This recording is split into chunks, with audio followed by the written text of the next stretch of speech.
View of the PowerPoint, and my goal is to get through the intro part, the hormones part, and then to get into this section where we talk about the specific endocrine glands that are in the body, and that's where I'm going to stop today. So I'll basically get through some of the endocrine glands that you find in your head. Okay, anyone know some of the endocrine glands you find in your head? Pituitary, pineal gland, hypothalamus. So I'll talk about some of that stuff. And then on Thursday, we'll take off from this section. We'll finish the other glands that we didn't hit. We'll go through the stress response, this development, endocrine system, and changes with aging. After I finish the lecture today, there will be some time for lab. I already have some of the, endocrine models back there. You can look at those. And then the slide box is back there as well. And you can start looking at that stuff as well, and I'll help you with that. There's a lot of microscope slides in that first lab, so I definitely spend time looking at those slides, maybe more time looking at those than looking at the plastic models. All right, so here we go. Introduction, hormones, endocrine system, etc. So the endocrine system basically is an important system for communicating and sending signals around your body, making sure that your body is able to respond appropriately to things. Does that sound at all similar to an organ system that you covered in AP 1? Yeah, it's similar to the nervous system, all right? The endocrine system and the nervous system have a lot in common. They send signals, they communicate throughout the body. The difference is in how they send their signals, okay? How did the nervous system send its signals? Action potentials. Yeah, action potentials using electrical signaling with on these things called neurons. How does the endocrine system send its signals?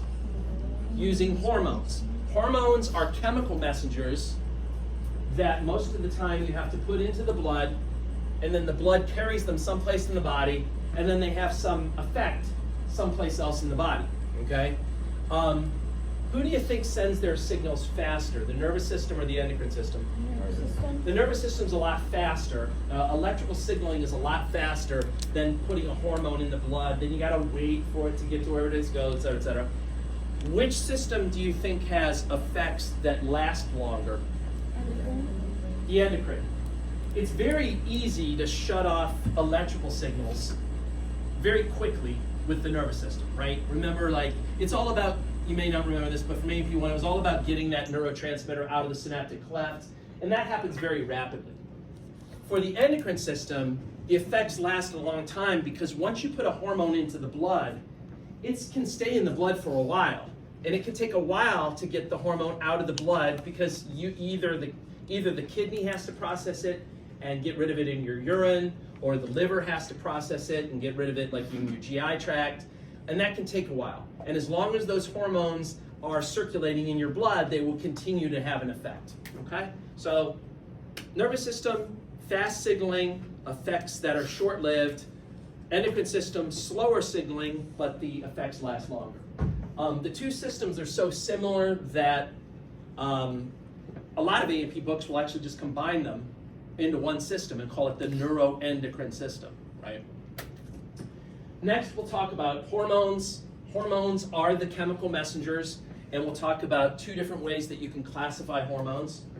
One is based on where they act, like does the hormone affect nearby cells, or does the hormone travel long distances and affect cells that are far away? Okay. Anyone know what it's called when you have a hormone that affects nearby cells? That's called a, what is it? Okay, that's a good example. That's a subtype of it. Yeah, that's correct. They're called local hormones when they affect nearby cells, and one type of a local hormone that Melissa mentioned is something called an autocrine hormone that we'll talk about. What's it called when they go into the blood and they affect things that are far away? Circulating. Those are circulating hormones, okay? We're mostly going to be talking about the circulating hormones in this class. Those are the ones that are famous, insulin and growth hormone and other things like that, thyroid hormone. Those are all circulating hormones, but we will mention a few local hormones. And then another way to classify hormones is based on their solubility. Anyone know the two classes of hormones based on solubility? Lipid and water. Yeah, lipid and water soluble hormones. So some hormones will dissolve in like fats and lipids. Other hormones will dissolve in like water-based solvents. Okay. Then we'll get into the endocrine system glands, and we're really going to just kind of cover the glands that are in the head. And we'll talk a lot about the hypothalamus. We'll talk a lot about the pituitary today. And then we'll save the other glands mostly for Thursday. So that's the big picture. All the other stuff from this thing, again, we'll cover on Thursday. So intro, again, nervous and endocrine system, they coordinate, they communicate throughout the body. They just do it in different ways. One's with electrical signaling, the other one's using these things called hormones.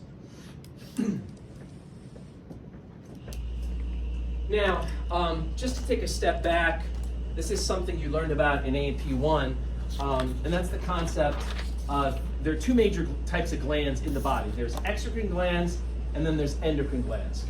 And the difference has to do with whether they have these passageways called ducts. So, exocrine glands have ducts. Endocrine glands don't have ducts. Okay? And if I were to draw them,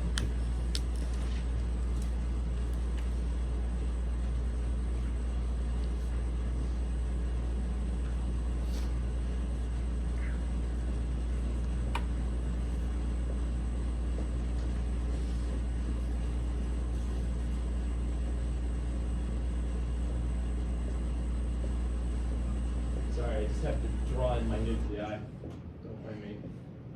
I think I calculated once. I think I waste 2.5 days each year just drawing in nuclei.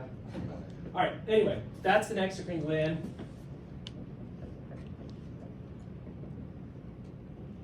And there's basically two parts to an exocrine gland. You may remember this from A&P 1, or maybe you don't. There's the secretory part down here, and these cells that are here, they make the chemical that's being secreted. And then this part here, that's the duct part that I mentioned. Okay? So exocrine glands always have ducts. And in A&P 1, what were some examples of exocrine glands that we went through in A&P 1? Sweat glands, also sebaceous glands, those were another one. I'm trying to think if there are any. I think those are the two main exocrine, and obviously those were things we covered in the skin chapter, okay? So those were examples of exocrine glands. Now, we are going to talk about exocrine glands again in A&P 2, just not during this chapter. Anyone know what organ system has a lot of exocrine glands in it? I'll give you a hint. It's the one that you eat with. Digestive system. All right, the digestive system, you got things like salivary glands, and you have stomach glands, and you have some other glands along the way that we'll discuss. So we will talk about exocrine glands a lot when we do the digestive system chapter. But for now, we're going to ignore exocrine glands. We're going to focus on endocrine glands. Now, endocrine glands don't have ducts. So when I draw an endocrine gland, I basically draw something that just looks kind of like the secretory part with no duct. And the way I draw it, it always ends up looking sort of like a pizza.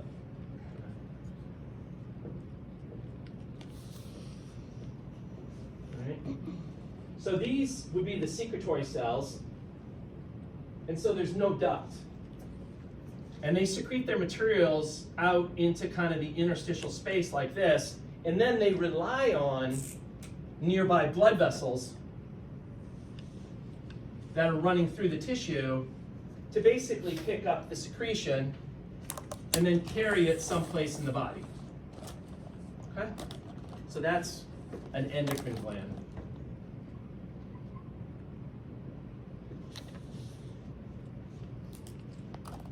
Okay? So most endocrine glands in the body usually have a pretty good blood supply because they rely on blood vessels to carry the hormones away. Okay?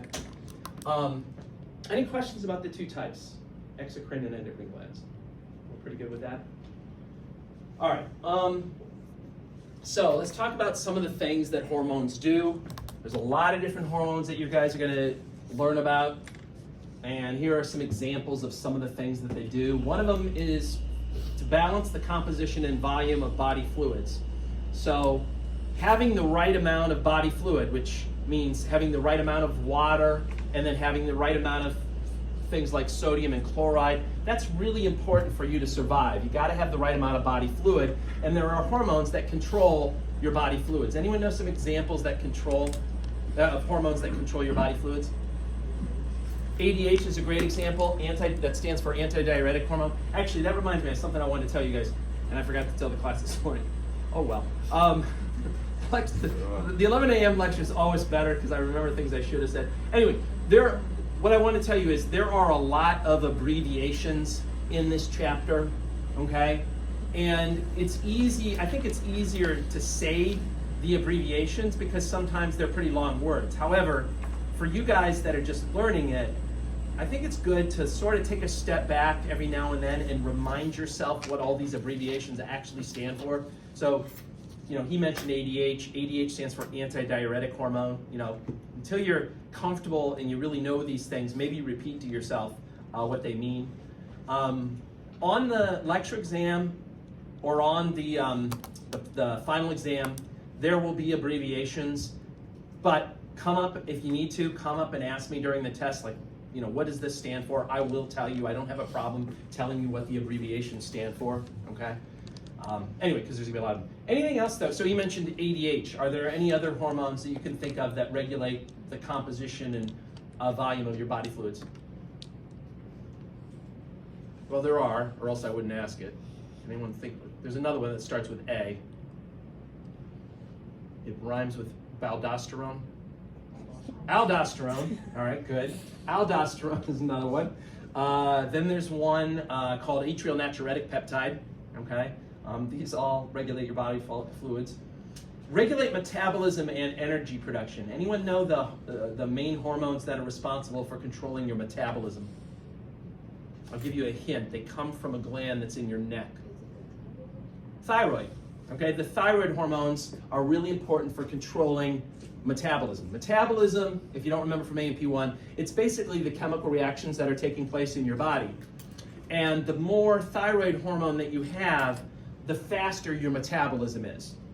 And it also increases the rate that you burn calories too. So if you see an individual with thyroid problems, if they have a disorder where they have high levels of their thyroid hormones, it usually means they have a very high metabolic rate and they burn calories very quickly. And if you look at those individuals, what do you suppose their body shape looks like? Round. They're very skinny. People that are hyperthyroid look very thin and skinny, okay? Mostly because they've jacked up their metabolic rate so high that they're burning calories very quickly. I know some of you are thinking, wait, how can I get hyperthyroidism? And on the other hand, if you have low levels of thyroid hormone, what does your body shape look like?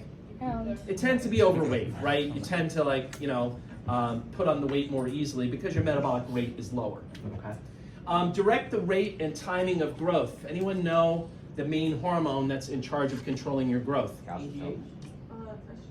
Well, it's kind of dumb. I think you said, what'd you say? HGH? Yeah, what does HGH stand for? Human growth hormone. Yeah, human growth hormone controls your growth. All right, great. It's finally nice when something actually does what it says, right? So human growth hormone is the main hormone. There are other hormones that are involved, but that's the main one. It comes from your pituitary. Exert emergency control during physical and mental stress. So stress is when your body is overwhelmed by some problem.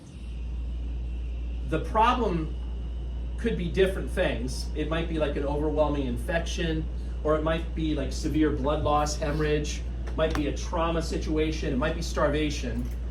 It doesn't really matter what the specific cause is. We all have this generalized stress response that our body goes through that's the same no matter what the particular cause is. And there's a particular hormone that's responsible for that stress response, and they sometimes refer to it as the stress hormone. What is that hormone? Does anyone know? Cortisol. Cortisol is your main stress hormone, okay? And we'll talk a lot about it, not today, but we will talk a lot about it on Thursday. And then lastly, oversee reproductive mechanisms. Can anyone think of some hormones that are involved in controlling reproduction? Yeah, estrogen, progesterone. What do guys have? Testosterone. Okay, they're all involved.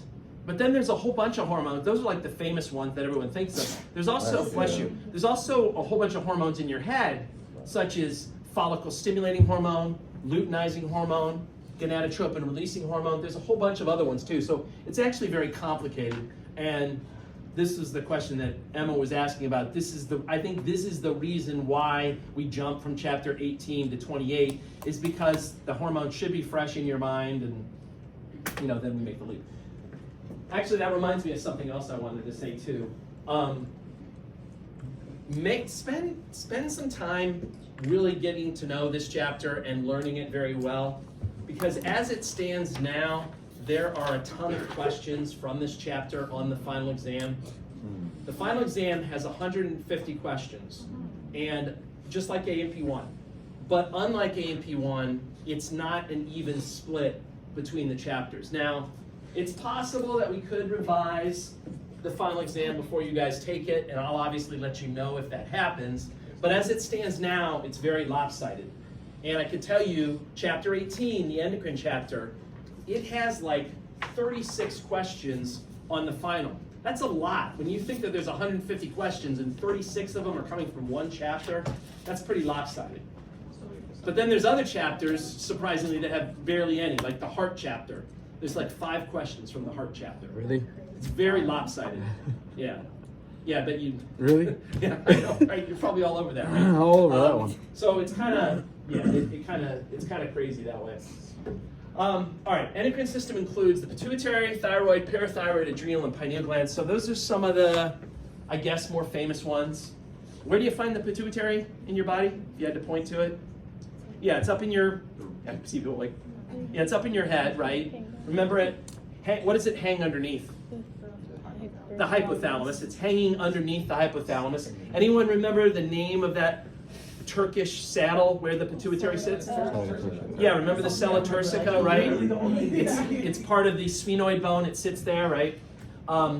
Thyroid. We mentioned that before. Where do you find the thyroid? Yeah, it's in the front of your neck. Okay. If you feel, your Adam's apple, that's part of your larynx. That's made of cartilage. But if you go just below it, just below where your Adam's apple is, that's where your thyroid gland should be. Okay. Parathyroid. Where's that located? Kind of on the back of the thyroid. It's actually attached to the thyroid on the posterior surface. And there's usually 4 little parathyroid glands that are stuck to the back of the thyroid. Adrenal gland, where are they located? On top of the kidneys. I like breaking down words to figure out what things mean, and this is a good one to break down. Anyone know what the word renal means? Kidney. Renal means kidney, and then the prefix "ad" means to stick to, like adhesive, stuck to something. So these glands are still right? These glands are stuck to the kidneys. Okay. I'll never forget that. You'll never forget it now, right? It helps bring it up. Pineal glands. Where's the pineal gland located? That's also in your brain. It's part of that epithalamus that we learned about. Anyone remember the hormone that came from the pineal gland? Melatonin, right? Your sleep hormone that's supposed to make you feel sleepy at night. So those are some of the famous ones. However, there are some glands that are not just part of the endocrine system. They're part of other organ systems as well. For example, the hypothalamus, it makes hormones, so you could say it's part of the endocrine system, but obviously, we learned about the hypothalamus as being part of what organ system? Nervous, right? So it's part of both. Thymus. And first of all, anyone know where the thymus is located? That's a little high. Yeah, you're on the right track. It's sort of in your chest, just in front of your heart, like sort of superior and anterior to your heart. Anyone know what organ system the thymus is most famous for being in? Lymphatic. So it's a place you'll learn. Again, it's on fire. I don't think you were this correct. It was the seat. It was the seat. That's what it is. Seat. I know something special it's with the the seat. It's this table. It's like ready to. Good for you. Way to improve yourself. So the thymus. The thymus is best known for being part of the lymphatic system. We'll talk about it when we get to that system. It's a place where certain white blood cells go to learn how to fight. But We can talk about it here too because there's actually some hormones that are made in the thymus, okay? Pancreas, what's the famous hormone that comes from the pancreas? Insulin. There are other hormones that we'll discuss on Thursday, but that's the most famous one. However, the pancreas is also a big player in what other organ system? Digestive, okay? The pancreas makes a whole bunch of enzymes that help you break down the foods that you eat. So it's a strong player in both digestive and endocrine. Ovaries and testes, obviously they're a part of what organ system? They make the sperm and the egg, so they're part of the reproductive, but then they also make estrogen, testosterone, so yeah, you can consider them part of the endocrine system as well. There's some other ones that are really crazy. You might not even think of them as being endocrine at all, but they have some endocrine function to them. For example, the kidneys. You usually think of the kidneys as being part of what organ system? Urinary. They filter your blood, they take out extra waste and water and other things, so they're really important for that. However, they also make some hormones. Anyone know what hormones the kidneys make? Is it like something that breaks down alcohol? Not that I'm aware. I mean, your kidneys do get activated when you drink, but no, they don't make a hormone that breaks down alcohol. Anyone know? They make something called renin, which is important for helping to keep your blood pressure up, and then they make another one called erythropoietin, which is important for helping you to make red blood cells. Okay. Stomach, obviously it's part of your digestive system, but the stomach also makes some hormones. One called gastrin, which is important for causing the stomach to produce acid. It makes another one which is interesting called ghrelin. I'll write it up here. Sounds like gremlin. It does. I'm actually going to erase this stuff.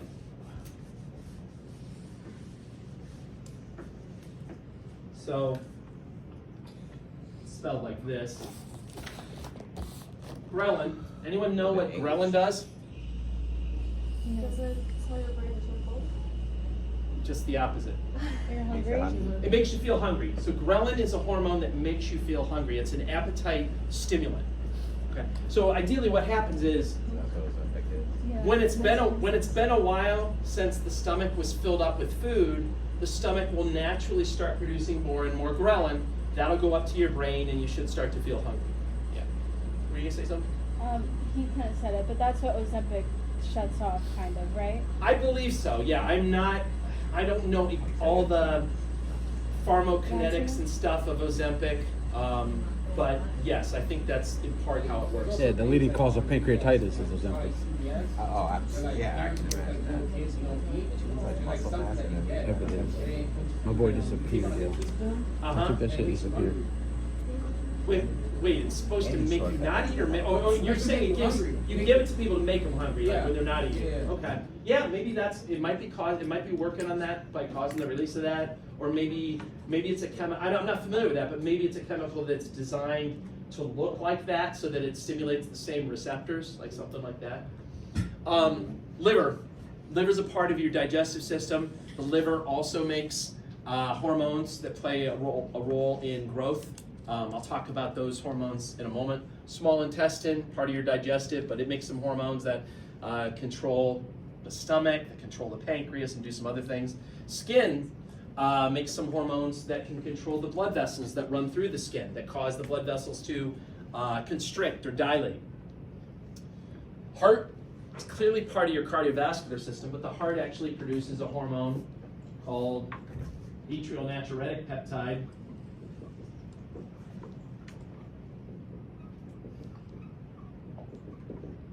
And this is a hormone that the heart releases when its walls get stretched.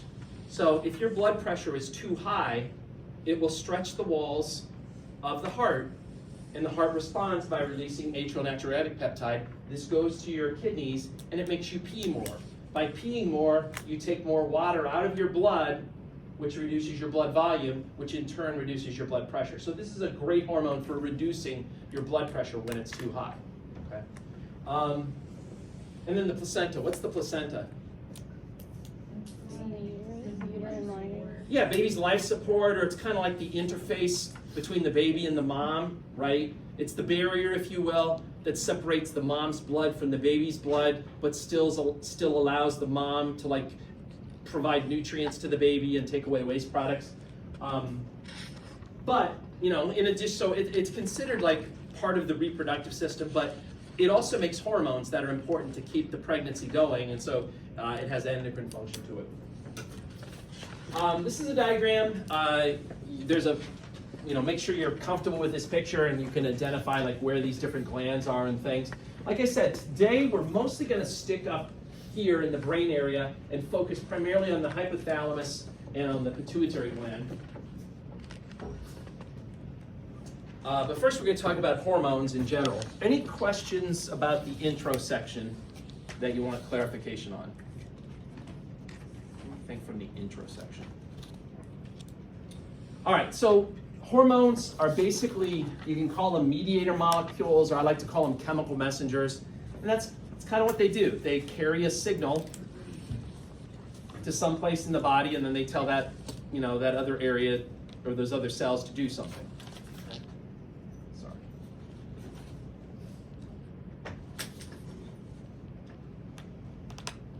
Sorry. Now, one way to classify them is based on where the hormone acts. Some hormones are going to be released by cells, and then they're going to affect cells that are close by. And those are referred to as local hormones. And we're not really going to talk about those that much.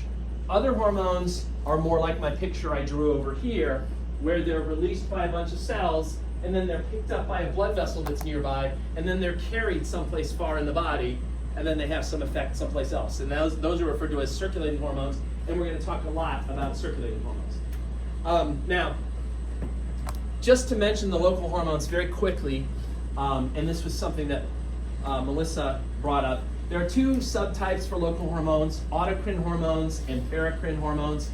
Autocrine hormones are where you have a cell releasing a hormone, and then that hormone goes right back and stimulates the cell that just released it. Right? So it's releasing it, and then it's going right back and stimulating that cell.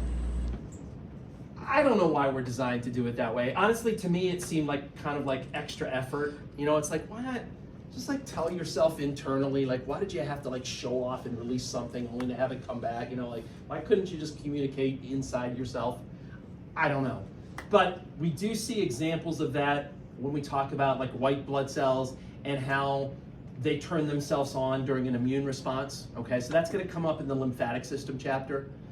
Paracrine hormones are ones that where you have a cell that releases the hormone, and then it just basically goes outside of that cell and affects any cells that are nearby. Okay, a good example of that are the prostaglandins. Prostaglandins are common hormones that promote inflammation, and they usually work in that manner, in that paracrine manner. So that's the local hormones. Say goodbye to them, and we're going to focus on the circulating hormones. So there's the endocrine cell. It makes the hormone. The hormone passes through the wall of the blood vessel. It gets into the blood, and then the blood carries it someplace. Now, if you put a hormone into the blood, is that hormone going to go everywhere in the body where you have blood vessels? Yes or no? You put a hormone into the blood, will it travel to all the places in the body where you have blood vessels? I hear one vote for no. I see one for look like yes.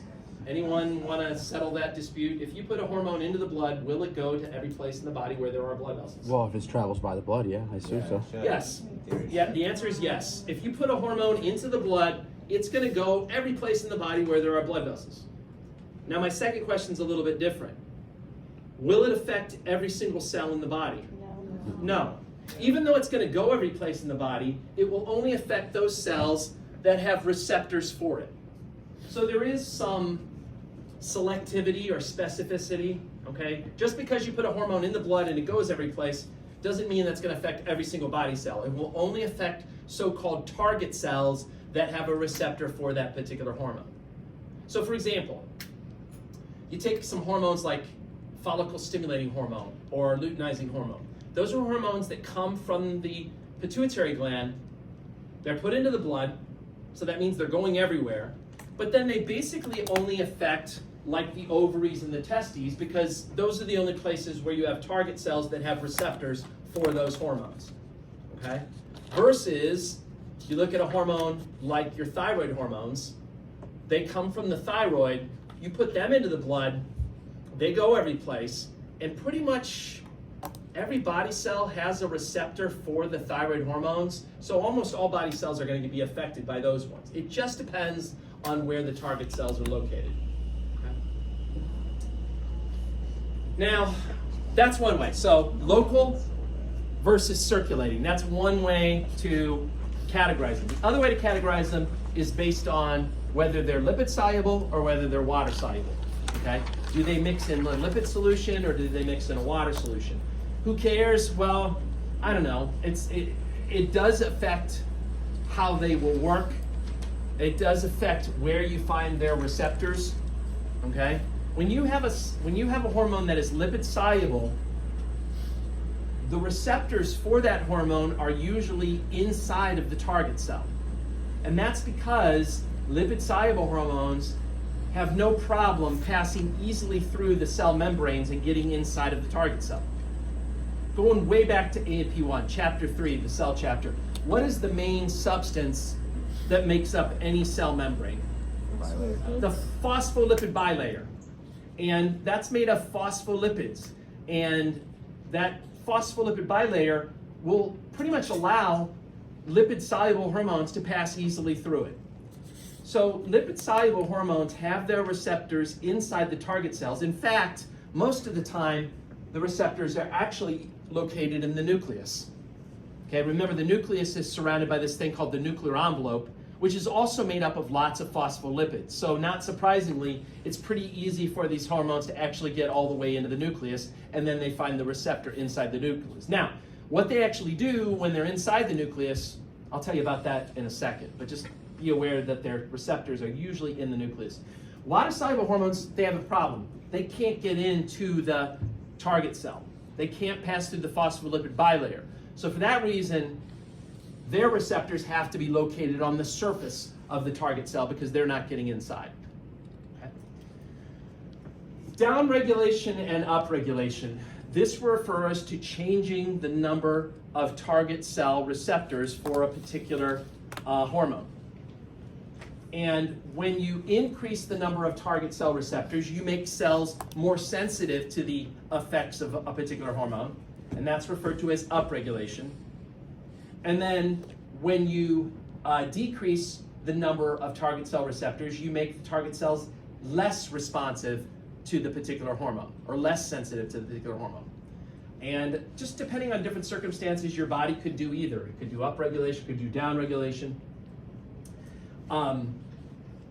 One of the problems with type 2 diabetes is you get a downregulation of insulin receptors, so that those individuals have high blood glucose levels simply because their cells have lost the sensitivity to the effects of insulin. They don't have as many insulin receptors, they can't respond to the insulin, and so the glucose ends up being stuck in your blood and you get high blood glucose levels. That's type 2 diabetes. That's different than type 1. Type 1 diabetes is a problem where the pancreas just doesn't produce enough insulin, period. And so you have high blood glucose. So both problems are giving you high blood glucose levels, but the pathology of what causes that is different in each. One's a problem with the receptors not being sensitive enough, and the other one is a problem with not making enough insulin. Well, this is probably obvious, but the lipid soluble hormone, that'll be passive transport, and active transport will be water soluble? In a way, or no? Well, I mean, yes. I mean, this would definitely be passive transport. This is really no transport because they're not going through the cell membrane. They're attaching to a receptor that's on the outside. Yeah. All right. So that's the other way to classify it. Is it lipid soluble or is it water soluble? And you're going to have to memorize which hormones are which. And it may sound bad at first. It's not really that bad. My advice to you is to memorize the ones that are lipid soluble. And if it's not one of those, then you know it's water soluble. Okay? if you're just playing the odds, like if you don't know anything on test day, which happens, you don't know anything on test day, if you just play the odds, choose water soluble. More hormones are water soluble than they are lipid soluble, okay? But hopefully you can do better than that. I'm going to show you how you can do better than that. And by memorizing the 4 groups of lipid soluble, you should be in good shape. So the first group of lipid soluble are the steroid hormones. And the steroid hormones, they all come from cholesterol. All right, everyone's always hating on cholesterol. All right, cholesterol, it's bad, right? High cholesterol. The truth is, you need some cholesterol in your body to make important substances, and one of those substances are your so-called steroid hormones. And steroid hormones are really easy to identify just by looking at their name. Anyone know how you can tell a steroid hormone just by looking at its name? Ide. What is it? Ide. Like Ide? tide. IDE? Yeah. Not Ide. But you're on the right track. It's something at the end of the word. Is it OID? Would you say oid? Yeah. I'm hearing all kinds of creative Oh my wrong God. answers. Oid? Oid. Is it ace? No, not ace. Oid. No, it's not oid. That's an ace, yeah. That like What? What is it? Oh my God! Yes, that's right. It's own. Oh. Sorry. Yeah. I know. So if it ends in own, or there's another one that it can end in too. Anyone know? Gen, like estrogen? No, that's a really good thought, but no, that I'll explain. I'm glad you brought up estrogen because I will explain that in a second. Anyone know what it is? It's not own, it's just OL. Okay. So knowing that, can anyone think of some hormones that are steroid hormones? Testosterone. Testosterone, Progesterone. progesterone. Anyone else? Aldosterone, certainly.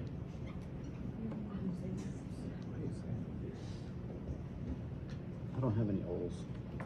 Okay, so those are all good examples. What's the one? What did I tell you your stress hormone was? Cortisol. Cortisol. There it is. Okay, so they all end in either ONE or OL. Right now, you brought up estrogen, and I'm glad you did. Estrogen is actually considered a steroid hormone. Now you're saying, wait, that doesn't work because it doesn't end in ONE, it doesn't end in OL. Anyone know why estrogen is considered a steroid hormone even though it doesn't end in ONE or OL?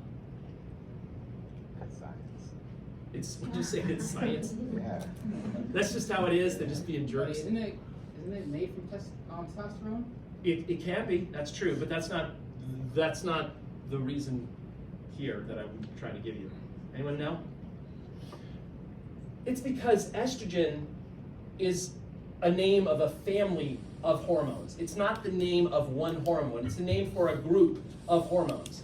And if you look at each individual member of the estrogen family, it does follow that rule. For example, there's a member called estrone. That's a type of estrogen. And it ends in ONE. Or there's something called estradiol. And it ends in OL.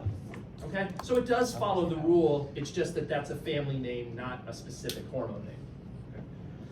Okay. So that's the first one. So remember those endings and you should be in good shape. The next one are the thyroid hormones. The thyroid hormones are T3 and T4. Anyone know what the numbers refer to in the 3 and the 4? Is it the thoracic? Is it? That's a very good guess. I've never heard anyone suggest that. That is a very good guess, but that's not right. Anyone know? It refers to the number of iodines that are attached to tyrosine. So both of those hormones are made by attaching iodine to this amino acid called tyrosine. T3 has 3 of the iodines attached, T4 has 4 of them. Okay? So remember them, T3 and T4, they're a type of lipid-soluble hormone. Nitric oxide.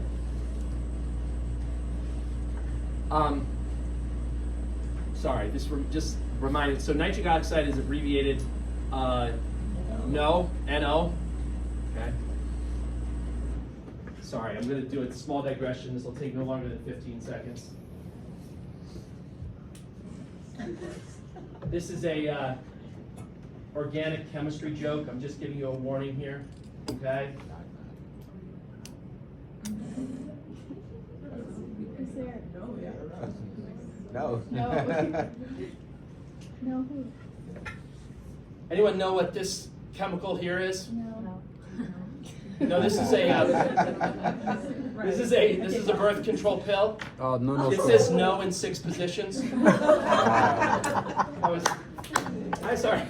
That was an old joke. I had to bring it up. I honestly have not. So many of my jokes are recycled. I honestly haven't told that joke in like 12 years. So it's kind of a refresher. Anyway, so nitric oxide is it's actually considered a hormone and a neurotransmitter. Why? Well, because sometimes it's released by gland cells, so it'd be a hormone. Other times it's released by neurons, so you can consider a neurotransmitter. What does it actually do? It's a good vasodilator. So what does vasodilation mean? It opens up your blood vessels, which usually means it increases blood flow. Okay, that's nitric oxide. And then eicosanoid hormones, these come from a special 20-carbon fatty acid that's in your cell membrane called arachidonic acid. And there are 2 major types, prostaglandins and leukotrienes. Prostaglandins are probably more famous than leukotrienes. Both of them are known to promote inflammation, okay? Inflammation, if you remember from AMP1, is an early stage of wound healing where you're trying to bring white blood cells to an area to like destroy any bacteria, sterilize the area before you actually do the other stages of healing, okay? Prostaglandins and leukotrienes both promote inflammation, and they both generally act in a paracrine manner. They affect nearby cells. They're not being put into the blood and traveling long distances. They're usually affecting nearby cells. So if you can just remember those 4 categories and know that those are the lipid-soluble hormones, every other hormone that's going to be thrown at you is going to fit into the other group. It's going to be water-soluble. So like insulin, growth hormone, prolactin, follicle-stimulating hormone, whatever. They're all glucagon. They're all going to be considered water-soluble hormones. The problem with lipid-soluble hormones, they have no problem getting through cell membranes, but one problem they do have is they don't mix with the blood. You'll learn about the blood in chapter 19, but the blood is mostly water. And so these guys, because they hate water, they don't mix very well with it. So in order to carry them around, you usually have to attach them to a protein that is water soluble, which will temporarily allow them to sort of mix with the blood and be carried to wherever they need to go in the body. What do the lipid soluble hormones do once they actually get inside the target cell and they attach to the receptor? And the answer is, again, the receptor is usually going to be inside the nucleus. Once they get there, they actually turn on gene expression. And if you remember that was this topic of, remember, I know this probably gives you like stomach pains, but transcription, translation, remember that stuff from AMP1? Lipid-soluble hormones turn on that process and they cause the creation of a new protein in the target cell. That's how they work. So lipid-soluble hormones, they go to their target cells and they turn on a particular gene, which leads to the formation of a new protein in that target cell. So are there ribosomes in there that help in the making of the protein, or? No, they're not inside. You mean in the nucleus? Yeah. No. They still follow the same pathways. You do the transcription part inside the nucleus, and then the mRNA has to leave and go out into the cytoplasm. That's where the ribosomes will be. Yeah, they're just stimulating. The lipid-soluble hormones are just making that process happen, basically. Water-soluble hormones. There's only 2 subcategories, but there are actually a lot more members in each of these 2 subcategories, and that's why I say there are a lot more water-soluble hormones than there are lipid-soluble. Amine hormones are ones that are made by modifying certain amino acids like tyrosine or tryptophan or things like that. Peptide and protein hormones are when you have longer chains of amino acids linked together. So things like insulin or glucagon or FSH or LH, all of those guys are examples of amino acid polymers. Water-soluble hormones don't need carriers for the blood. They love water.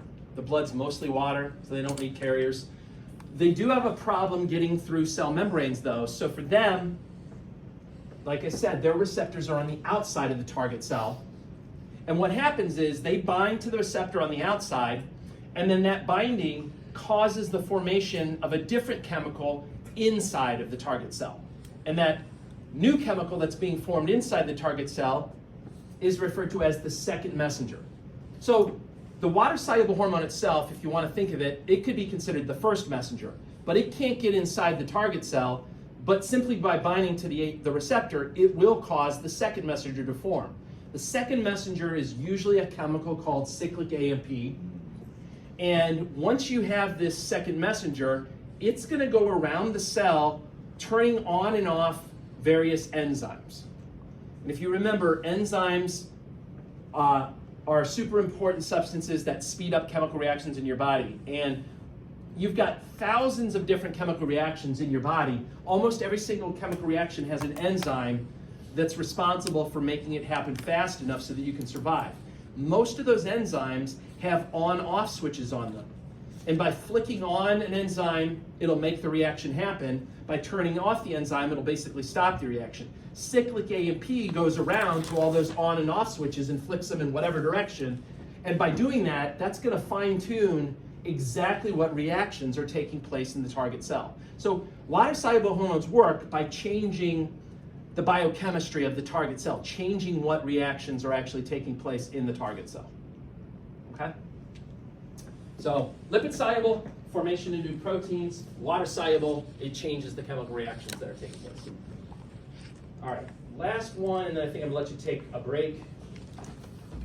I just want to talk about control of hormone secretion quickly. So there are three general ways that hormone secretion is controlled. First is by signals from the nervous system. So there are some endocrine glands that are directly connected to your nervous system, and hormones are controlled through direct nerve signaling. For example, the posterior pituitary, which we're going to talk about in a second. The posterior pituitary is basically just the ends of neurons that actually originate up in the hypothalamus. And the dendrites, the cell bodies, they're up in the hypothalamus, and then the axon goes down, and then the ends of the neuron are actually sitting in the posterior pituitary, and that's what releases the hormone. So it's a direct neuron connection. Another example of that you may sort of remember from AMP1 is the adrenal medulla. The adrenal medulla is directly connected to your sympathetic nervous system, and when you're having a fight or flight response, you send direct nerve signals to the adrenal medulla, which puts epinephrine and norepinephrine into your blood and kind of ramps up the fight or flight response. Second method of controlling it is chemical changes in the blood. So a lot of your endocrine glands monitor chemicals in your blood, and if they're not right, it will cause one hormone or another to be released, in most cases, to try to fix the problem. And so mostly they're acting as negative feedback systems that are trying to correct it. For example, if your blood glucose levels are high, what hormone do you release to try to bring them down? Insulin, okay? If your blood glucose levels are high, you'll release insulin to try to bring them down. What if your blood glucose levels are low? What hormone do you release? Glucagon, and that will try to increase your blood glucose levels, okay? Or a good example is blood calcium. If your blood calcium levels are low, anyone know what hormone you release if your blood calcium levels are low? Calcitonin. If they're low, you release parathyroid hormone, which will then try to work to increase blood calcium levels. If the blood calcium levels are high, that's when you release calcitonin, which will reduce the blood calcium levels. So that's a second way that hormone secretion can be controlled. And then the third way, and the absolute worst way, and you're going to hate this, you just don't realize it yet, is by other hormones. Some hormones only exist to control the secretion of other hormones. And what happens is it leads to all these crazy pathways that, yes, you're going to have to memorize, and no, I don't know any memory tricks for. All right, so they're probably out there. I don't know. Come up with some. Do you know some memory tricks? I don't know. Come up with some fun memory tricks. You know, as I always say, the dirtier the better. So if you can make a dirty memory trick, it'll probably last longer than one that's not dirty. I don't have any. It's not like the cranial nerves where I have any good memory tricks to like really give you guys. But anyway, let me give you an example of what I mean by that. Thyroid hormone. You got your thyroid gland right here, right? And you got your thyroid hormones, T3 and T4. If you want T3 and T4 to be released by the thyroid, you got to have a different hormone coming from your pituitary called TSH to tell the thyroid to do that. TSH stands for thyroid stimulating hormone. So you want T3 and T4 to be released, TSH has to tell it to be released. But the fun doesn't end there. TSH doesn't just get released either. You instead got to have another hormone coming from the hypothalamus called TRH to first tell the TSH to tell the T3 and T4 to be released. Game of telephone. Yeah, it stinks. The government of your brain. Yeah, it's a lot, and you'll just keep studying, eventually it'll sink in. Just give in, I don't know, just give in to the study process. Just accept it as truth and somehow soak it in. I don't know. It's tough. There's a lot of, I'm going to show you some of these horrible tables in a second, and it's a lot, but unfortunately, that's just the way we're built. There's a lot of hormones that just simply exist to control the release of other hormones, and you got to remember those pathways. Most hormones work via negative feedback, meaning that they're trying to correct or trying to fix a problem. In other words, they're trying to help you maintain homeostasis. I gave you the example before with like the blood calcium levels or with like the glucose, etc. So that's the rule. Most hormones are working via negative feedback system. Of course, there is also this thing called positive feedback, and once again, you learned about it in AP1. Childbirth is a good example of positive feedback. Remember, with positive feedback, instead of fixing the problem, it's kind of like you make the problem more severe or you make it more intense, right? So with childbirth, you got the baby in there, the uterus is squeezing the baby's moving downward, its head's going through this narrow opening of the uterus called the cervix. There are stretch receptors in the cervix that detect that, and as they get stretched, they send a signal back up to the mom's brain, and the mom's brain responds not by trying to fix or stop the contractions. The mom brain responds by releasing oxytocin, which goes right back down to the uterus and makes the contractions even stronger. Stronger contractions, more stretch on the cervix, more release of oxytocin, stronger contractions, and the contractions just build and build and build and intensify. And it's really making things, if you will, more severe or worse, if you want to put it that way. They put you out of homeostasis, so for that reason they're potentially dangerous. So you always need a way to break the positive feedback cycle before they get out of hand. And obviously in this example, how do you break the positive feedback cycle? Baby's born. Yeah, get the sucker out of there, right? Get them the hell out, and that will stop this whole madness that's going on. Okay?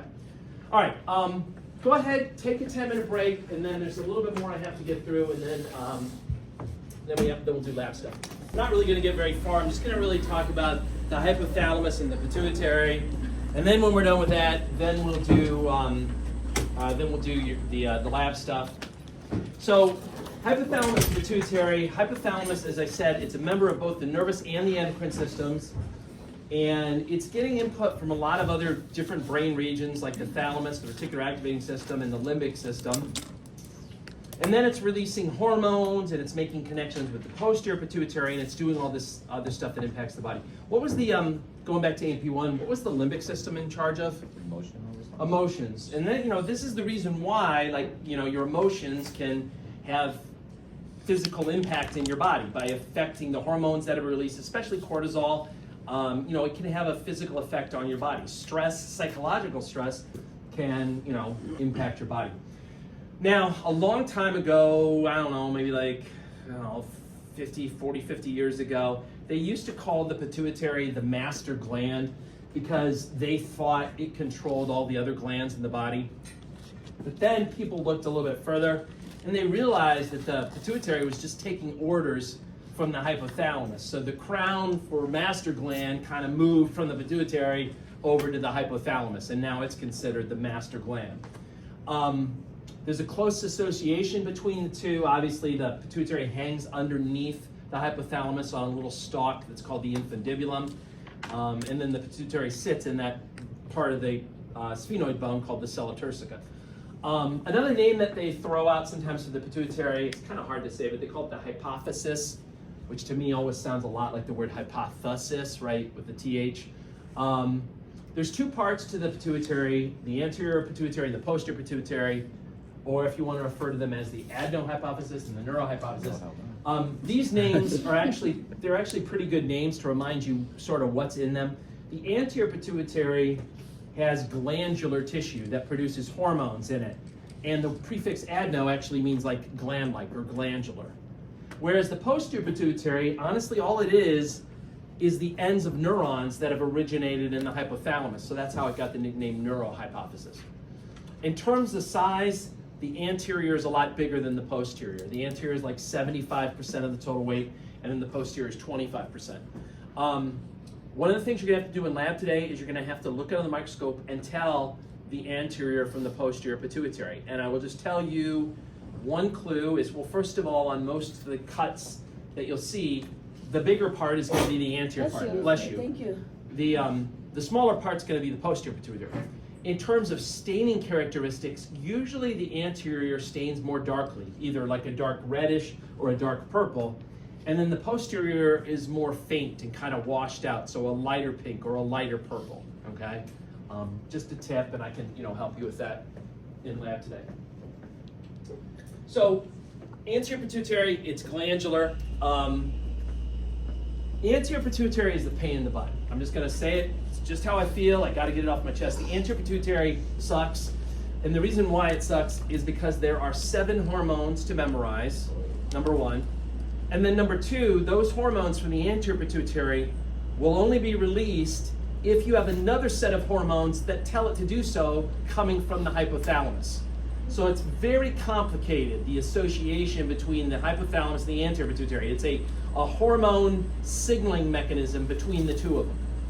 And in order to facilitate that hormone signaling mechanism, there's a special little blood vessel network that carries the hormones from the hypothalamus and brings them down to the anterior pituitary. And that's called the hypophyseal portal system, and you see it on this diagram over here. So just to get your bearings, up here would be where your hypothalamus is. This thing is the stalk, and then this is the entire pituitary. This is the posterior pituitary back here, and then this is the anterior pituitary up there. Notice that if you want to release a hormone from the anterior pituitary, the hypothalamus first has to tell it to do so. The hypothalamus will release a hormone into this capillary network up here. The hormone will then travel down through these little blood vessels until it gets to the anterior pituitary, which will then cause the anterior pituitary to release its hormone. And you're gonna have to memorize all these hormones and who releases what, and it's just kind of a pain. If you can get the anterior pituitary and understand that, then the posterior pituitary should seem really easy. The posterior pituitary, you don't have to worry about all that junk. There's only 2 hormones in the posterior pituitary as opposed to 7, so it's a little bit nicer. So, the hormones that are coming from the hypothalamus, they're referred to as releasing hormones because they usually cause the release of hormones that are in the anterior pituitary. Although there are some that are referred to as inhibiting hormones because they actually turn off the anterior pituitary. They tell it not to produce its hormones. Releasing hormones, because the anterior releases its own hormones, inhibiting hormones do the opposite. Anytime you have a hormone whose job it is to control another hormone, it's referred to as a tropic hormone. So you'll see all these hormones listed on this table here in a second. You'll see a lot of their names end with the word tropin. That usually means that they're controlling the release of another hormone. If it ends, they don't always end in the letters in the word tropin, but if they do, that means it's a tropic hormone. Okay. So how does it work? As I said, there are 7 anterior pituitary hormones, and they are being controlled by 5 hypothalamic releasing hormones. So obviously, there are more of the anterior pituitary hormones than there are of the hypothalamic releasing hormones. So you'll see on this table in a second, there are some hypothalamic releasing hormones that are actually responsible for controlling 2 anterior pituitary hormones and not just 1, okay? I'll show you what I mean in a second. So here's these tables. They have tables like this in your textbook. They have them all over the internet. I don't know, like, whatever works for you, if you can come, maybe somebody did come up with a memory trick. I don't know, at some point, memory tricks become so complicated and convoluted. This is just easier to memorize the thing in the first place instead of trying to memorize what the memory trick means and all this stuff. So let me walk you through this table. The left column is what's coming from the hypothalamus. The middle column is the anterior pituitary hormone that's then being released. And then the last column is what that anterior pituitary hormone actually does. So, growth hormone, releasing hormone, it is going to cause growth hormone to be released. Makes sense. Now, you should know that growth hormone also goes by another name. It's called somatotropin. And growth hormone itself is going to go, of all places, to your liver. And it's going to cause the liver to release something called insulin-like growth factors. And they're the ones that actually then go to your growth plates in your bones and stimulate them to make you get taller. So growth hormone itself doesn't directly go to your bones and make you get taller. Instead, it first goes to the liver, causes these guys to be released, and then they go to your bones and they actually make you grow. All right, that's one. Only 6 more to go. Thyrotropin releasing hormone, also known as TRH. And again, once you start getting comfortable, you want to abbreviate these things, knock yourself out. But I think like when you're first learning it, maybe saying what they mean each time to yourself is a good way to go about it. So thyrotropin releasing hormone causes the release of thyrotropin.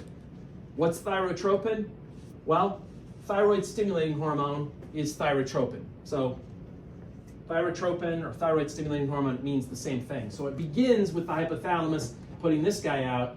TRH causes TSH to be released. TSH goes to the thyroid and causes the thyroid gland to produce its hormones. And again, the 2 thyroid hormones that we're talking about are something called T3 and T4. Once you have those thyroid hormones, they're going to go pretty much to all cells in the body, and they're going to increase your metabolic rate. They're going to increase the chemical reactions that are taking place, which probably means you'll burn energy faster, which probably means, you'll lose some weight or whatever. Like, if you have really high levels of T3 and T4, you'd eventually lose some weight.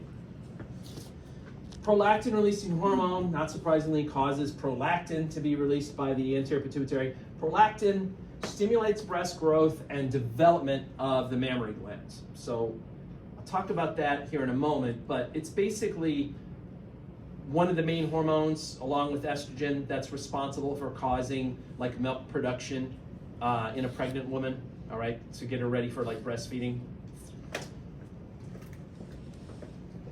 All right. 4 more to go. So the last 4 are going to be sort of doubled up with the same hypothalamic releasing hormone. So notice FSH and LH, they're both being stimulated by something called gonadotropin releasing hormone. Okay. What do? Well, it depends on whether you're in a female or a male. The names of these 2 hormones, they're named based on what they do in a female. But don't be tricked. Men also have these hormones. It's just that they didn't want to create a new name for what they do in men. Okay? Let me tell you what they do in women first. So FSH goes to something in the ovaries called follicles. Follicles are like these little bag-like structures that surround the egg. They help nourish the egg, help the egg to grow. And so FSH causes these follicles to develop, basically. That's their job. LH, on the other hand, is a hormone that actually causes ovulation each month. With each cycle, around the middle of the cycle, the ovaries are going to release an egg.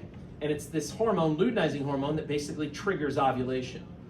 The reason it got the name luteinizing hormone is after ovulation happens, you get this structure formed called a corpus luteum. So luteinizing hormone is literally promoting the formation of this corpus luteum by causing ovulation to happen, okay? So that's what they do in women.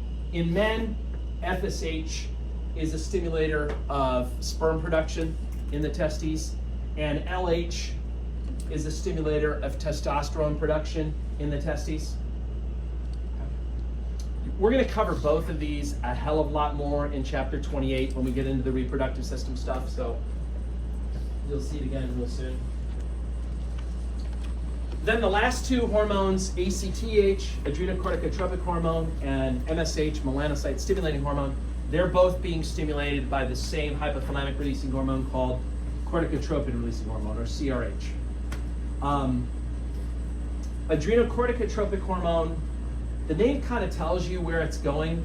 It's at least the first parts of the name. Adreno means adrenal gland.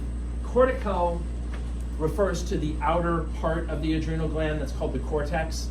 So this hormone specifically targets the adrenal cortex, and it causes the adrenal cortex to release 3 different types of hormones. Something called mineralocorticoids that you'll learn about on Thursday. Mineralocorticoids, the best example of that would be aldosterone. Glucocorticoid, the best example of that would be cortisol, your stress hormone. And then androgen hormones, those are basically weaker forms of testosterone. Believe it or not, women also have a little bit of testosterone in them, and that's coming from the adrenal gland, from these androgen hormones that are produced. Melanocyte stimulating hormone, the name kind of tells you what it does. It goes to those melanocytes that you learned about in chapter 5 in AP1 and causes them to produce melanin. Interestingly enough, it does seem to have an effect on appetite and serve as an appetite stimulant. And it also has an effect on sexual arousal. So, those are other things that they found out for that hormone. All right, so that's it. 7 anterior pituitary hormones controlled by 5 hypothalamic releasing hormones. All right, that sucks. Now let me tell you about the posterior pituitary. Posterior pituitary, it's simpler. It's a direct neuron connection with the hypothalamus. If you look at the diagram over here, these are neurons here. And they're starting with their dendrites and their cell bodies up in the hypothalamus. And then they have these axons that go down through the infundibulum. And then the ends of the neurons are sitting in the posterior pituitary. So that's why the other name for the posterior pituitary is the neurohypophysis, because it's filled up with neurons. And so when those neurons are stimulated, it's kind of like they're just releasing neurotransmitter. They're releasing their chemicals from the ends of those neurons, but instead of those chemicals crossing some synaptic cleft and stimulating another neuron, those chemicals are being put into little blood vessels that are there, and then they're carried far away in the body. Okay. What are those chemicals? There's 2 of them: oxytocin and antidiuretic hormone. Oxytocin, I mentioned before, that's the one that's involved in that positive feedback loop in a woman when she's delivering. Oxytocin is a strong stimulator of smooth muscle. And the middle layer, you'll learn this later, of the uterus is smooth muscle. There's a lot of it in there. So it stimulates the uterus during childbirth. It also stimulates little bits of smooth muscle that are in the breast tissue. And that's going to cause something called milk ejection, or it's also known as milk letdown. So here's how it works. I just want to show you on this diagram over here. So your mammary glands that are inside the breast tissue, those are basically endocrine glands. Okay? Excuse me, scratch that. They're basically exocrine glands. So mammary glands, they kind of look like this picture up here. And you have the secretory part here that's producing the milk. So all these cells here, they're making the milk. Okay? Like that. Now, unfortunately, when the milk is sitting around in that part, the baby doesn't have enough sucking power to actually get the milk. Right? The baby can suck like mad. Right? It can't get the milk. All right? The milk is not accessible when it's in this area. Fortunately, oxytocin is there to help. Sitting outside the secretory part, you actually have little bits of smooth muscle. So there would be like smooth muscle cells here and there, like there, and like there. And oxytocin stimulates those smooth muscle cells, and that's going to cause this whole part to basically get squeezed, right? This whole part gets squeezed, and that forces the milk forward into the duct part. Once the milk is in the duct part, then the baby has enough sucking power to get the milk out. And the more the baby sucks, it's another positive feedback cycle. The more the baby sucks, the more oxytocin that gets released, which makes more milk available, which makes the baby want to suck more, and more oxytocin, so it just keeps feeding that self. And, obviously to stop it, what do you have to do in this circumstance? You got to pull them off, right? You got to get them off there so that it stops. Another interesting thing about oxytocin is it has been linked to social bonding and sexual arousal. They found like when you're around somebody that you're attracted to or that you're friends with or something, they've noticed like higher blood levels of oxytocin versus when you're around like strangers or people that you don't care for or whatever. So that's kind of an interesting fact. And the other hormone that comes from there is the antidiuretic hormone. What's a diuretic? If a doctor is putting you on a diuretic medication, what does that make you do? Makes you pee a lot, okay? So diuretics are very common medications. They're usually given to people with high blood pressure. And what happens is when you take a diuretic medication, it takes the extra water out of your blood and it puts it into your urine. So you pee more. But by taking the extra fluid out of your blood, that reduces your blood volume, which in turn reduces your blood pressure. So it's a good way to reduce your blood pressure by putting someone on a diuretic. But here we're talking about antidiuretics. So what do you suppose that makes you not do? Makes you not pee, okay? And when would you not want to pee? You'd not want to pee when you're dehydrated. When you don't have a lot of water in your system, the last thing that you want to do is lose more water by peeing. So you want to conserve water when you're dehydrated. An antidiuretic helps with that. It stops you from peeing, so you retain more water in your body. It also actually shuts down the sweat glands so that you don't lose any extra water that way, okay?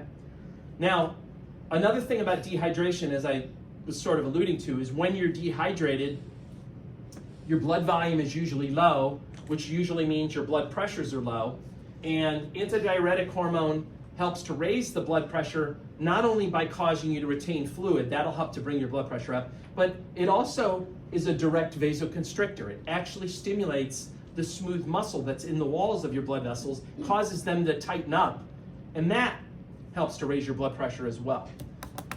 They figured out that part of the puzzle later on, the researchers or whoever that discovered this, and don't ask me why, but when they discovered that new thing, they said, oh, let's give it a new name in honor of the new function that we just figured out. So the other name that gets thrown around for ADH is vasopressin. It's the exact same chemical. It's just another name they have for it, okay? So this is a picture showing you sort of how ADH secretion is regulated. And I'm going to just walk you through it and try to explain what this stuff means. So on the left side, it's starting with number 1, and you follow the green arrows. It says high blood osmotic pressure stimulates hypothalamic osmoreceptors. What the heck does that mean? All that means, high blood osmotic pressure just means that the blood is really, really concentrated. It means that there's a lot of cells and proteins and other solutes in the blood and not a lot of water. In other words, this is a really obscure way of saying you're dehydrated. You don't have a lot of water in your system. And when that happens, it stimulates little special receptors in your brain called osmoreceptors. And they're like, oh my God, you're dehydrated. What are we gonna do? Oh, I know. Let's cause your brain to release ADH, okay? ADH is a great solution when you're dehydrated. So ADH helps out by going to the kidneys, stopping you from losing water in your urine, going to your sweat glands, stopping you from losing water in your sweat, and then also going to your little blood vessels and causing them to tighten up, and that'll usually, again, usually a low blood pressure is seen with dehydration, and that'll help to raise your blood pressure, okay? Once you're well hydrated, once hopefully you have access to some water or something, once you start drinking water again or eating foods that have water in it or whatever, then your blood osmotic pressure should go back down to normal, and then you'd follow number 5 in the dotted line, and that would basically shut off ADH secretion, okay? Obviously, if you're well hydrated and you start drinking a lot of water, well, under that circumstance, you obviously do want to pee, right? You may want to get rid of that extra water, so you don't want ADH to be released because that would stop you from peeing, okay? All right, so 1 through 4 is dehydrated, and 5, 6 is just...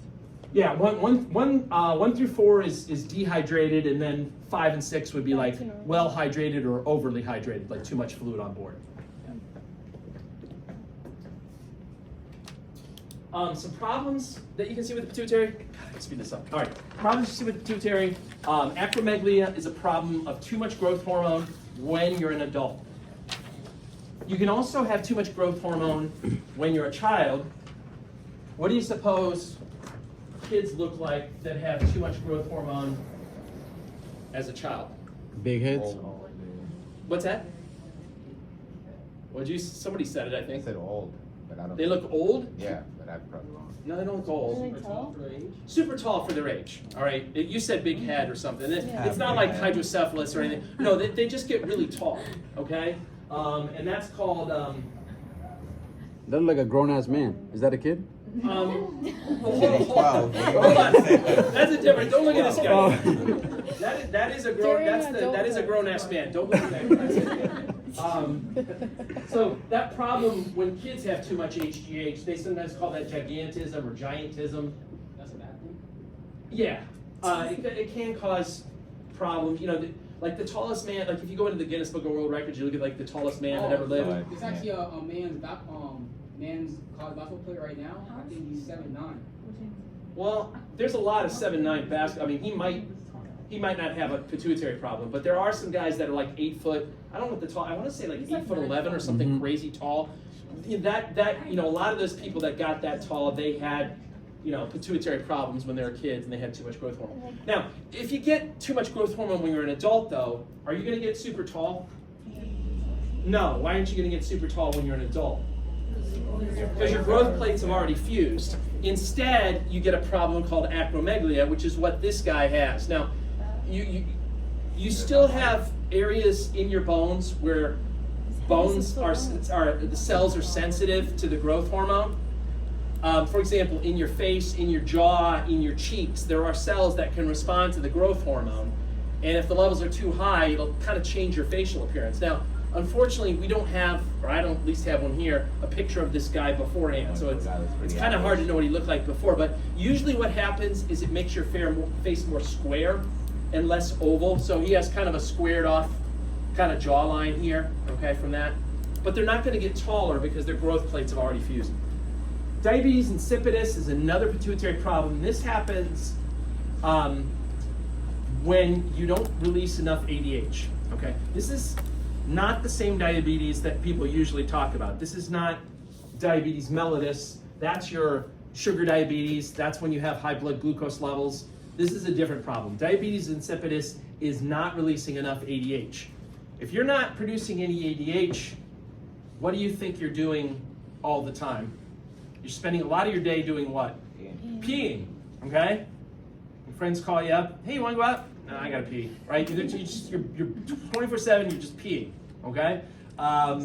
They have no things to really stop them from peeing. So instead, you know, a normal urine output is maybe like 1 to 1.5 liters per day. They can be up to 2.5 liters, 3 liters, 4 liters, I think. It can get crazy high, and not surprisingly, they get very dehydrated, and so it can be a problem. So what can you do for these people? Well, sometimes you can give them medications that, like, say, block the effects of growth hormone, for example, in the first guy, or maybe a medication that acts like a synthetic form of ADH and takes over for the ADH. But ultimately, a lot of times, if you can diagnose it, it's going to be a problem with their pituitary. Maybe they have a pituitary tumor, or they got something wrong with their pituitary. And so ultimately, the best treatment is to undergo surgery. And this is a sagittal section of someone's brain. I wanted to show you this. Anyone know how, if you had a disease of your pituitary, how they would approach it surgically? Nose. Through your nose. They go through your nose. Okay, now I'm not saying there aren't situations where they might take another approach, but it's safer going through the nose than it is trying to go through all this other cerebrum and other stuff, right? Yes, it's kind of freaky when you go through the nose, right? You have to go through the nasal cavity. You have to break through, this is the sphenoid bone, and that's the sphenoid sinus, which is one of the paranasal sinuses. You got to break through all that stuff and then kind of come in through the bottom of the sella turcica in order to get to the pituitary. And that, you know, yes, there's going to be little saws involved and this and that to cut through the bone, etc. But that's still less risky than trying to go down through the cerebrum, and you got the corpus callosum in the way too, and it's like you're trying to cut through there, and you don't want to like knock out 20 years of piano lessons, you're like trying to go through your, so it's just better to do that way. And here's a picture of the transphenol approach, and then here is a short video of them doing this. Video. Yep, it's video day in the class. How exciting. This is a video of a transphenoidal resection of a pituitary gland adenoma. The tumor is visible on this preoperative MRI. Man, that's a That's a golf pretty ball. big tumor. The surgeon inserts an endoscope in the right nostril and through the anatomical opening into the sphenoid sinus. It's like the magic school Alright, the bus. wish is over. Yeah, magic school bus is right. So that's like inside the that's inside the sphenoid air sinus, and they're coming up through the bottom of the sella turcica. I think they've already cut the The bone out. dural fold covering the gland is clearly visible in the sella turcica. He didn't It's so take fancy. AP. Where's The Morgan surgeon Freeman when makes you a need him? cross-shaped incision in the dura mater with a scalpel. He watched Cars before, that's what it was. So that's going through the dura mater, and the pituitary is basically there on the other side of it. It's like an AI is teaching. You can see the edges of like the bone that he already cut out to get to the sella turcica. Like they already cut that out. What do you use, a hacksaw? Some kind of little saw, Yeah, yeah, that's something it. special. Maybe it's a vibrating sound. Crazy. They are well. Actually, that's a good question. He then reaches into this incision with biopsy forceps and carefully pulls out the tumor in one piece. Holy tumor. Big piece of them. It's like Osmosis Jones. You ever seen that movie? Yeah, yo, that was.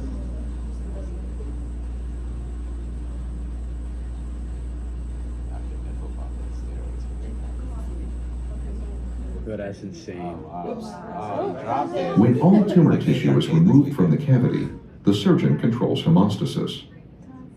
Artificial dura is cut to fit and placed inside the patient's own dura. You cannot have shaky hands. No.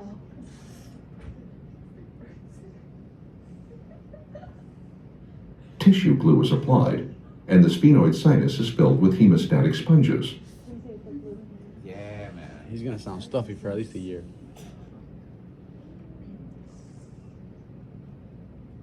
This is the preoperative MRI shown at the beginning of the video. And this is the postoperative MRI. The tumor has been completely removed. Pay him his So now money. you just have no bone there. He no longer You just has have a hole. So anyway, that I just wanted to show you that 'cause it is kind of an interesting approach, and Is it 100% removal of the same gland? from the other way of doing it. All right, That's true, right? Yeah. I can't read that one. Surgeon would that be? neurosurgeon, brain Yes. You're surgeon. not This guy right removing here. the actual gland, or you are. In this one, they did not remove Yeah. any part of the pituitary. I don't know.